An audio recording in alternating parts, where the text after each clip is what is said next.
Management policies, practices and technologies for sustainable mining must reduce the environmental harm to within ecological limits.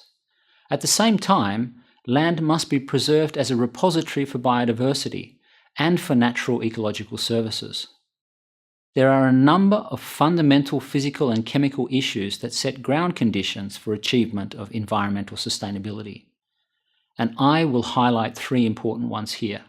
First is that rocks and ores are not at equilibrium when brought to the surface and can become chemically and physically unstable when exposed to surface conditions. Ecotoxic substances can be released when this happens. Unless planned for, prevented or contained, such processes can cause damage that continues for very long periods of time.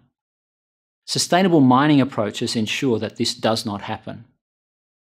Second is that mine development can open up undisturbed land for human exploitation. When a mine is opened in some areas, access into sensitive or undisturbed areas by other groups, for example loggers or farmers, may not be compatible with sustainable land use.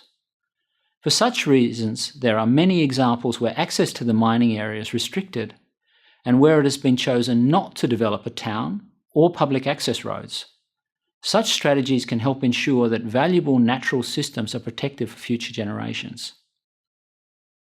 Sustainable mining sometimes requires strict precautionary approaches.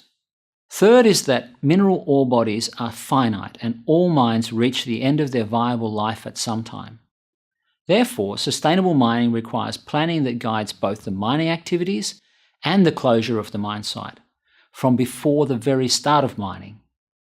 Sustainable mine planning demands that a mine and all its wastes must be constantly managed, rehabilitated, and prepared for after-mine life when actively mining.